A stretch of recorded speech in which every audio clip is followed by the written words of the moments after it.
ጨንቆኛል ግን እንዴት ብዬ ነው ኮስተር ብዬ እንደሱ ነው እንዴ እንደምን ግን ቀስ ብዬ ነው አረጋግቼ ነው ማለት ይከብዳል። በመጀመሪያ ሰድበኛል አስታወስኩና በጸባይ ጨንቆኛል ገና ያንተ ወንድም እኮ ነው በጸባይ እዚሁ ብትኮረኩመኝስ ማን እኔና ለማት ቤተሰብ ዛሬም እንደተለመደ በአዲስ ርዕስና በአዲስ ቪዲዮ ከች ብያለሁ። ቪዲዮን እስከ መጨረሻ ተከታተሉኝ። አስተያየት ካላችሁ በኮሜንት አሳውቁኝ እመልሳለሁ ማለት ነው። ትላንት ማታ ሀይሚና ብሩኬ ጠፍተዋል። ያው ያልመጡበትን ምክንያት ሁላችንም እናውቃለን ማለት ነው። በመጀመሪያ ግን ስለ እዩ በትንሹ እናውራ ማለት ነው። እዩ ካሁን በኋላ በሀይሚና በብሩኬ ህይወት አትገባም ማለት ነው። ምክንያቱም የሀይሚ ደጋፊዎች አንበሶች ጀግኖች ናቸው። እንግዲህ ባንዴ አጥረግርገው ወደዛ ወረወሯት ማለት ነው።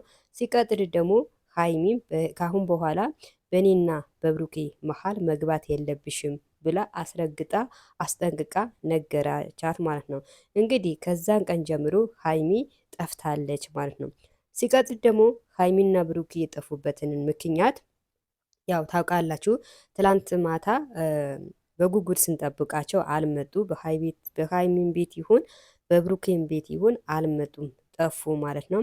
የጠፉበት ምክንያት ደግሞ ያው ታውቃላችሁ፣ ባህላቸው መጥተዋል ማለት ነው። እንግዲህ ያው ለአመት በዓል ግዴታ ደግሞ ቤት ማጽዳት አለ እና ቤተሰብ ሀይሚና ብሩኬ የጠፉበትን ምክንያት እንዳልኳችሁ የገና በዓል ደርሰዋል። የተወሰነ ቀናቶች ነው የሚቀረው ማለት ነው። ያው የበዓል ደግሞ ያው ንጽህና ያስፈልጋል። ቤት መጥረግ አለ፣ ቁምሳጥን፣ አልጋ፣ በአጠቃላይ የቤት ቁሳቁሶች አንስታችሁ ነው የምትጠርጉ ማለት ነው። እንግዲህ ያው ባላቸው ደርሰዋል። ትላንትና የጠፉበት ምክንያት ይሄንን ነው። ዛሬ ማታ በጉጉት እንጠብቃቸዋለን። ይመጣሉ፣ ከሁለት አንዳቸው ይመጣሉ። እንግዲህ ያው በአመት በዓል ደግሞ እንዳልኳችሁም ቤት ውስጥ ብዙ ነገር ይጠብቀናል። ሽንኩርት ማዘጋጀት አለ፣ ቲማቲም ማዘጋጀት አለ።